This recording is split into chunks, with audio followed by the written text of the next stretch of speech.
Hey everyone, welcome back to the Outerhaven. This is Fran Mirabel III reading on behalf of Jordan. So let's jump out of the shadows and straight into the preview. Today, thanks to Ubisoft, Scott and I got an exclusive hands-on preview of Assassin's Creed Shadows. We spent up to 4 hours with the game, and we can't wait to share our experiences with you. Keep in mind, we played it remotely, but here's everything we loved and noticed about this upcoming title. So, what exactly did we get to explore in this preview? Firstly, while we did play the prologue, we're not discussing that today. Instead, let's dive into our experience several hours into the game, focusing on a specific region of the open world and a main quest we got to complete. In our preview of the Hara region, we took on a main story quest where our characters needed to be level 25. The quest structure allows you to choose your approach. Yasuke typically barrels through castles, while Naoe sneaks around gathering intel. This dynamic makes for an engaging gameplay, as you can switch characters or roles mid-quest. The world is brimming with side quests and activities, marked by question marks, offering more items and experience. The quest we got our hands on was known as the Noble Questline. It takes place in the region of Harima. You are asked to meet up with Kuroda Kanbei at the Himeji Castle. Kuroda Kanbei is worried about a force that he can't see, so he asks Yasuke and Noe to investigate their connections in the shadows to find anyone who could be preparing to attack the castle without his knowledge. He is worried because all the allies of the Hideyoshi will be at the castle the next day, and he wants to make sure that they don't lose them all with one attack. The night before the big day, Naoe meets Ukita Naoie as he is preparing a stanza.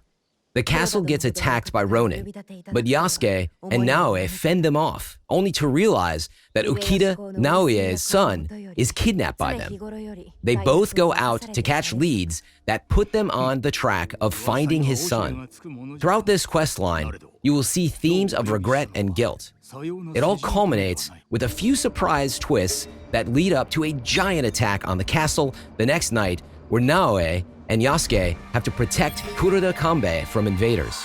One thing we enjoyed greatly is your ability to choose how to deal with getting information. You can force yourself on people and choke information out of them, or you can use a silver tongue and get information out of them by using different dialogue options. I spent most of my time as the shinobi, Naoe, while Scott focused on Yasuke. Our experiences were worlds apart. As Naoe, traversal was easier, emphasizing stealth and agility. She's fast, stealthy, and agile both in combat and while traversing the world. But don't let her speed fool you or give you a false sense of security. She can be overrun by enemies quickly. Fans of the older titles will love playing as Naoe. Scott, on the other hand, played as Yasuke, the literal tank of the game. Yasuke is slower in traversal and less adept at parkour, but compensates with immense strength and resilience. He wields an array of weapons like bows, clubs, muskets, and katanas. Scott especially enjoyed using the katana and musket, noting Yasuke's strength in combat, even though his approach is far from stealthy. During our time with Assassin's Creed Shadows, a few things really stood out. Firstly, parkour is significantly improved and more engaging. It is no longer a hold one button and push forward system. Now, you actually need to look for handholds and climbable surfaces just like in the early days of the franchise. Along with this, parkouring down now makes a return and can actually be combined with dodging to traverse more quickly. While it might not be as free-flowing as Assassin's Creed Unity, Shadows certainly gives us more options in parkour than we've had for years, resulting in a much more engaging system. That's without taking into account the added depth of your parkouring capabilities being different depending on who you are playing. Based on what we played, it looks like combat also gets big improvements, taking its cues from recent RPG-focused Assassin's Creed titles. You have a light and heavy attack at your disposal. Holding either of these buttons allows you to charge a posture attack. These attacks are good for breaking an enemy's defenses or armor, but missing them can leave you in a vulnerable situation. Speaking of, if you parry an enemy's attacks perfectly, you will put them in a vulnerable state as shown by a yellow glow. This allows you to deal massive damage for a short period of time. Finishing off enemies while they are in this state will result in a brutal finishing move. If you're a fan of recent entries like Valhalla or Odyssey, you'll be happy to hear the special attacks and skills you can activate after building up momentum are back. There might even be more than ever, although we cannot confirm or deny that. Not only does each weapon have its own activatable abilities, but it seems like both characters have unique abilities as well. We can't wait to see just how many of these skills are available, but for now, Yasuke's Spartan Kick is one of our favorites. Just like in Parkour, Naoe and Yasuke have very different combat capabilities. Naoe can deflect enemy attacks and quickly get behind them, making her useful for one-on-one fights, but she can quickly become overrun by multiple enemies. Yasuke, on the other hand, is more capable of taking on multiple enemies with little fuss. His size and strength even allow him to partially block the damage of an unblockable attack. These differences give you something to constantly think about, and the AI will take advantage of any mistakes you make. Assassin's Creed Shadows has been delayed a number of times, and this is where you get to see the reason why. There are a lot of moving parts with Shadows, enemy AI, weather, and season systems, and lots of different ways to play the game. Scott had a few hiccups in cutscenes where shadows and lighting would stutter in his playthrough, with both of us having some frame rate issues. However, it's important to note that this preview was fully remote, and we played on a controller while connected to somebody else's machine on a work-in-progress build of the game, so it's very unlikely to represent what you will play upon release. In truth, this was one of the more solid preview builds of a game that we've got to play. We played the game in Immersion mode. When you start up a new game, you get two choices. Would you like to play the canon mode, which removes your agency in cutscenes, or would you like to play in Immersion mode? This mode has it so all characters speak their native languages. The Japanese speak Japanese, the Spanish speak Spanish, etc. Essentially, you get the sub or dub choice. We wanted to try it in Immersion mode to see its authenticity, and honestly, it was really enjoyable. Names were spoken accurately in the language, and the emotions were all in line with what you would expect from a live-action Japanese movie.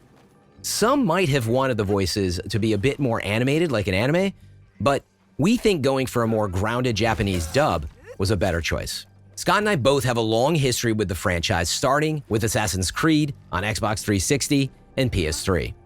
We have played most of the series since, though we both fell off of Valhalla pretty quickly due to the size and scope of that game. Scott has yet to play Mirage, which I have played and very much enjoyed, but he has played up until Odyssey. Some of our favorite games in the series are the Ezio trilogy, featuring 2, Brotherhood, and Revelations. Assassin's Creed Shadows seems to strike a balance between the old and new, offering something for every fan. Scott mentioned, I really love sneaking, stealth, and parkour. The best moments of the early Assassin's Creed games to me were the spectacle and the locations. The cathedrals in Assassin's Creed 2 were unmatched, with how awesome it felt to jump on them and find different avenues to get on top of the big buildings. Scott's passion for stealth and parkour resonates with many fans. Combat wasn't bad, but the emphasis on hiding and finding the right opportunities made stealth more fun and less of a chore. It still feels like games nowadays struggle with making stealth fun. Even some of the later entries of the Assassin's Creed games made stealth less fun or engaging, with how weird the enemy AI functioned. It's a hard balance to find in making stealth and enemy AI satisfying, but for Scott, Brotherhood and Assassin's Creed 2 were where it hit that sweet spot. Later games choose to focus more on combat, often making moments more difficult by just adding more enemies to the mix. This hard pivot towards a combat focus, especially in the RPG games, has led to some feeling like Assassin's Creed has lost its identity of being an assassin. Thankfully, with the improvements to parkour and stealth, many fans felt more like assassins than they have in a long time. Balancing old and new aspects of Assassin's Creed to please the entire audience is always going to be hard. However, we believe Assassin's Creed Shadows is the closest to having that perfect balance between old and new styles that we've had yet. Let's hope the rest of the experience holds up to this standard, because if it does, we're in for a real treat. Assassin's Creed Shadows will release for Xbox Series X and S, PlayStation 5, and PC, including Day 1 on Steam on March 20th, 2025. For now, That concludes our preview of Assassin's Creed Shadows. Thanks for watching, and don't forget to like, subscribe, and hit the bell icon for more updates. Drop your thoughts in the comments below. We'd love to hear what you're most excited about. Until next time, happy gaming.